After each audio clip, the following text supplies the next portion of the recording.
আজকের আমার আলোচনার টপিক হলো কিভাবে আপনি বুঝবেন আপনার মনের মানুষটি অন্য কোনো সম্পর্কে লিপ্ত হয়েছে, অর্থাৎ পরকীয়াতে লিপ্ত হয়েছে। সে আপনার হাজবেন্ড কিংবা আপনার ওয়াইফ হতে পারে, বয়ফ্রেন্ড কিংবা গার্লফ্রেন্ড হতে পারে, যে হতে পারে। আমি কয়েকটি সিমটম বা লক্ষণের কথা বলবো, যেটি আপনি মানে মিলিয়ে দেখে বুঝতে পারবেন যে আপনি যদি এই লক্ষণগুলো যদি আপনার সঙ্গে মিলে যায়, আমি গ্যারান্টেড 110% সিউরিটি দিতে পারি যে আপনার মনের মানুষ অন্য কোনো সম্পর্কে লিপ্ত হয়েছে। তো বন্ধুরা, চলুন শুরু করা যাক। হ্যালো ফ্রেন্ড, আমি আপনাদের রাজনী শ্রীঘাতে আপনাদের সবাইকে স্বাগত। আমি চেষ্টা করি আপনাদের সুন্দর সুন্দর মোটিভেশনাল ভিডিও দিয়ে অলওয়েজ আপনাদেরকে মোটিভেট রাখতে এবং সমস্ত সমস্যার সমাধান খুঁজে পেতে। যদি আপনি ভিডিওটি এখন ফেসবুক কিংবা ইনস্টাগ্রাম থেকে দেখেন, তাহলে পেজটি ফলো করতে ভুলবেন না। আর যদি আপনি আমার ইউটিউব চ্যানেলে প্রথম হয়ে থাকেন, তাহলে পেজটি সাবস্ক্রাইব করে পাশে থাকা বেল আইকনটি টিপতে ভুলবেন না। তাহলে যাতে করে যখন আমি ভিডিওগুলো দেব, আপনার কাছে নোটিফিকেশন আসতে সুবিধা হয়। তো বন্ধুরা, চলুন শুরু করা যাক। বাট ফার্স্ট পয়েন্ট হলো অলওয়েজ ব্যস্ততা দেখানো, অর্থাৎ সে এতটাও ব্যস্ত নয়, কিন্তু যখনই আপনার সঙ্গে তার কোনো আপনি হয়তো তার সঙ্গে কথা বলতে চাইছেন, দেখবেন সে আপনাকে এমন ভাব দেখাচ্ছে সে ব্যস্ত। এমনও হতে পারে সে হয়তো রিয়েল লাইফে ব্যস্ত হতেও পারে, হয়তো সে এখন আগে কোনো কাজ করতো না, এখন কোনো জব পেয়েছে, সে ব্যস্ততা আলাদা। কিন্তু সে কখনো আপনাকে অ্যাভয়েড করবে না। হয়তো আপনি তার সঙ্গে কথা বলতে চাইছেন, সে আপনাকে টাইম দেবে যে এই টাইমটা আমি ব্যস্ত আছি, পরে তোমার সঙ্গে কথা বলবো। বাট যদি আপনার মনের মানুষটি কোনো পরকীয়া বা অন্য রিলেশনে জড়িয়ে যায়, তাহলে কি হবে? সে আপনাকে অ্যাভয়েড করতে চাইবে। আর ব্যস্ততা হলো সব থেকে সহজ উপায়, যেটা মানুষকে এড়িয়ে চলার জন্য একদম সহজ উপায়, সেই পথটা সে অবলম্বন। নাম্বার টু হলো পোশাক আশাকের পরিবর্তন লক্ষ্য করা। দেখবেন, আমি ফার্স্ট আমাদের হাজবেন্ড ওয়াইফদের কথা দিয়ে বলছি। যখন আমরা কখনো নতুন নতুন সম্পর্কে লিপ্ত হই, তখন দেখবেন আমরা সবসময় নিজেকে সুন্দর রাখতে চেষ্টা করি। আবার দেখবেন যখন বিয়ের পর হয়তো একটা সন্তান হয়ে গেল বা কিংবা অনেকটা দিন গড়িয়ে গেল, তখন আমরা আস্তে আস্তে নিজের প্রতি এতটাও কেয়ার রাখি না। কেয়ার রাখি না মানে যে নিজের শারীরিক দিক থেকে কেয়ার রাখি না তা নয়, পোশাক আশাকে এতটা পরিবর্তন ছিল না। যদি আপনি দেখেন হঠাৎ করে আপনার ওয়াইফ কিংবা আপনার হাজবেন্ড আবার নতুন করে নিজেকে মানে মডার্ন করে তুলতে চাইছে বা তার পোশাক আশাকে পরিবর্তন এসে গেছে, তাহলে আপনি জানবেন 110% শিওর আপনার হাজবেন্ড কিংবা আপনার ওয়াইফ কিংবা বয়ফ্রেন্ড বা গার্লফ্রেন্ড অন্য কোনো রিলেশনে জড়িয়ে পড়েছে। এটা একদম 100% সত্যি। নাম্বার থ্রি হলো গা এড়িয়ে চলার মনোভাব। দেখবেন আপনি, প্রথমে আমি মেয়েদের কথাতেই আসি। একটা মেয়ে যখন একটা রিলেশনে জড়ায়, মেয়েদের মধ্যে না একটা কেয়ারিং ভাব থাকে। হয়তো যেমন আমি একজন মা, একজন ওয়াইফ, আমার একটা ডিউটি আছে যে আমার হাজবেন্ড অফিস থেকে এলো, সে খেয়েছে কিনা, কিন্তু সে যখন অফিস বেরোচ্ছে তার জিনিসগুলো হাতের কাছে দিয়ে দেওয়া।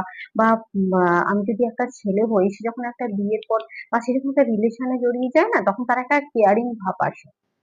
দেখবেন যখন আপনি সেই সম্পর্কটা থেকে বেরিয়ে আসতে চাইছেন বা নতুন কোনো রিলেশনে হয়তো জড়িয়েছেন, এই কেয়ারিং ভাবটা থাকবে না। থাকবে আপনি হয়তো যদি পুরুষ হন, আপনার সংসারের প্রতি কোনো দায়িত্ব নেই, কর্তব্য নেই। আপনি বাজার করা দরকার করছেন বা ওয়াইফের সঙ্গে কথা বলার দরকার বলছেন, সংসারের যেটুকু না করলে নয় করছেন, যেটা মন দিয়ে করা না, সেটা আপনার মধ্যে নেই। না করতে পারলেই ভালো হয়। জাস্ট দায়িত্ব এড়ানো, দায়িত্ব পালন করছেন, করার দরকার করে দিচ্ছেন, এই ধরনের ভাবটা না তখন চলে আসে। তখন আপনাকে বুঝতে হবে যে আপনার হাজবেন্ড বা আপনার ওয়াইফের সেই আগের মতো সেই কেয়ারিং ভাবটা নেই, তাহলে সে অন্য সম্পর্কে জড়িয়ে পড়েছে বা সে অন্য রিলেশনে জড়িয়ে পড়েছে। একটা যদি সেটা আপনার দেখুন, আমরা যখন নতুন নতুন প্রেমে পড়ি, তখন আমরাও না মেয়েদের একটা এই ভাবটা এসেই যায় যে আমি যাকে ভালোবাসি সে খাচ্ছে কিনা, ঠিকঠাক অফিস গেল কিনা, অফিস থেকে ফিরলো কিনা। ইভেন অপর দিকের মানুষটাও, সেও চেষ্টা করে যে তুমিও খেয়েছো, তুমিও যতটুকু রেসপন্সিবিলিটি নেওয়া সেটা নেয়। দেখবেন যখন সেই মানুষটার প্রতি আস্তে আস্তে রেসপন্সিবিলিটি সরে যাচ্ছে, তার আপনি 110% শিওর যে উনি অন্য কোনো সম্পর্কে লিপ্ত হয়েছে। একদম মাস্ট।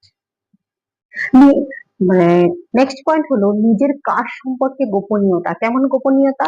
দেখুন, অনেক সময় হয় কি, আমরা হাজবেন্ড বিয়ের পর আমাদের এত সোশ্যাল মিডিয়া কিংবা যাই হোক না কেন, এত মানে পার্সোনালিটি জিনিসটা থাকে না, হয়তো হতে পারে আমার হাজবেন্ড ওয়াইফ আমরা দুজনে শেয়ার করছি, কিংবা বয়ফ্রেন্ড গার্লফ্রেন্ড শেয়ার করছি যে দেখো এটা আমার ফ্রেন্ড, এটা আমার যাই হয়ে থাকে, মানে ফ্রেন্ড রিকোয়েস্ট এসছে বা কথা বলছি, সোশ্যাল মিডিয়ায় বিজি আছি। কিন্তু দেখবেন একটা টাইমের পর যদি আপনি পরকীয়াতে লিপ্ত হন, বা আপনার হাজবেন্ড বা ওয়াইফ যদি পরকীয়াতে লিপ্ত হয়, কিংবা বয়ফ্রেন্ড গার্লফ্রেন্ড, দেখবেন সে আপনাকে এড়িয়ে চলার চেষ্টা করে, লুকিয়ে লুকিয়ে ফেসবুক করছি, লুকিয়ে লুকিয়ে ইনস্টা করছি, মানে অর্থাৎ কি গোপনীয়তা ভাব, মানে নিজের কাজ সম্পর্কে গোপনীয়তা আমি লুকিয়ে রাখার চেষ্টা করছি। অর্থাৎ আপনি তার আচরণেই বুঝতে পারবেন যে সে কোনো পরকীয়াতে লিপ্ত হয়েছে।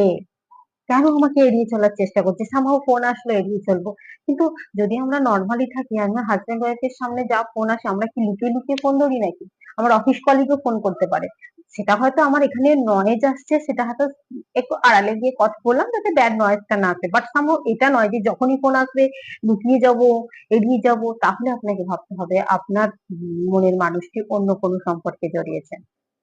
নেক্সট পয়েন্ট হলো সাংসারিক বিষয়ে মন নেই। মন নেই মানে কেমন? আপনি হয়তো বিবাহিত পুরুষ কিংবা নারী, দেখা যাচ্ছে সংসারে আপনার সংসারের প্রতি কোনো মনই নেই, ইচ্ছেই করছে না। ইভেন ছোটখাটো বিষয় নিয়ে অশান্তি হচ্ছে এবং আপনার বাড়িতে থাকতে ইচ্ছে করছে না। যেন মনে হচ্ছে সে সংসার থেকে পালাতে পারলেই বাঁচে, বাইরে বেরোলে সে বেশি স্যাটিসফাই ফিল করছে। তার অর্থাৎ সে সংসারের বন্ধন থেকে মুক্তি পেতে চাইছে, সংসারের দায়িত্ব থেকে এড়িয়ে চলতে চাইছে। তখনই আপনাকে ধরে নিতে হবে সে কোনো পরকীয়া সম্পর্কে লিপ্ত হয়েছে। নেক্সট পয়েন্ট হলো শারীরিক সম্পর্কে অনীহা। দেখুন, প্রেম ভালোবাসা তো শুধু আর সেটা মানে বিয়ের আগে হলে আলাদা ব্যাপার, যদি আমরা বিয়ের পর হই, নিশ্চিত আমার হাজবেন্ড ওয়াইফ এর মধ্যে একটা শারীরিক চাহিদা থাকবে, শারীরিক সম্পর্কের ঘনিষ্ঠতা থাকবে। যখন দেখবেন আপনার ওয়াইফ কিংবা আপনার হাজবেন্ড কোনো অন্য সম্পর্কে লিপ্ত হয়েছে, সে শারীরিক সম্পর্কে অনীহা, অনীহা অর্থাৎ সে চাইবে না, নানা রকম এক্সকিউজ দেবে, কাছে আসতে চাইবে না। যদি আপনার ওয়াইফ হয়, আপনি ওয়াইফের কাছে গেলেন, সে নানা রকম কোনো না কোনো একটা অজুহাত দিয়ে বা এক্সকিউজ দিয়ে না এড়িয়ে যেতে চাইবে। সেটা একদিন হতে পারে, দুদিন হতে পারে, সে যখন বারবার হবে তখন আপনাকে ধরে নিতে হবে সে কোনো অন্য সম্পর্কে লিপ্ত হয়েছে। সেটা সবার ক্ষেত্রেই প্রযোজ্য। আমার লাস্ট পয়েন্ট হলো ভবিষ্যৎ সম্পর্কে অসচেতনতা। দেখবেন আমাদের প্রত্যেকেরই কিন্তু একটা ফিউচার প্ল্যান থাকে।